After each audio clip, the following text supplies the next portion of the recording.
చాలా మంది చేసే తప్పులు ఇక్కడే తప్పులు చేస్తుంటారు. పెళ్లి సంబంధాల దగ్గర చాలా మంది అమ్మాయిల విషయంలో కానీ అబ్బాయిల విషయంలో కానీ చాలా మంది చేసేటువంటి తప్పు ఇదే. తల్లిదండ్రులు కూడా చాలా మంది ఇదే పొరపాటు చేస్తుంటారు. వాడికి ఎంత ఆస్తుందో చూడండి అంటారు, వాడికి ఏ ఉద్యోగం ఉందో చూడండి అంటారు, వాడి బ్యాంక్ బ్యాలెన్స్ ఏంటో చూడండి అంటారు. బ్యాంక్ బ్యాలెన్స్ ఉందనో, ఆస్తి ఉందనో, డబ్బు ఉందనో, హైట్ ఉన్నాడనో, అందం ఉన్నాడనో చూసి తెచ్చుకుంటే మీ కుటుంబాలు కూడా ఆహాబులాగానే అయిపోతాయి. దేవుడు చూడమన్నా, దేవుడు బైబిల్లో రాయించిన ఆ క్యారెక్టర్ పక్కన పెట్టి మీరు ఏవో లోకంలో వెళ్ళిపోతున్నట్లుగా మీరు కూడా వాటి వెనకాల పరిగెత్తుకుని పోయి చేస్తే ఏమైపోతాయి? యెజెబెలును తెచ్చుకున్న కానించి ఆహాబు ఏమైనా ఉన్నాడా దేవుళ్ళో? లేడు. ఏమండి ఆ కుటుంబం ఏమైనా ఉందా?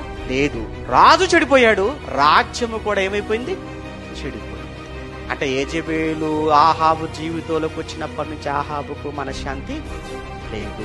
యెజెబెలు భార్యగా వచ్చినప్పటి నుంచి, రాజ్యంలోనికి రాజుకు భార్యగా వచ్చినప్పటి నుంచి రాజ్యంలో కూడా ప్రశాంతత లేదు. దేవునికి వ్యతిరేకమైన కార్యక్రమాలు.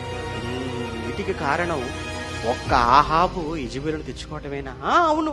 మీరు సంబంధాలు కలుపుకుంటున్నప్పుడు ఇంటికి ఆ అమ్మాయిని తెచ్చుకుంటున్నా, లేదా అబ్బాయి మీరు తెచ్చుకుంటున్నా అల్లుడుగా, ఎలానైనా ఒక్కటే ఆలోచించండి, విశ్వాసులా కాదా? వారు విశ్వాసులా కాదా? దేవుడిట భయం కలిగిన వారా కాదా?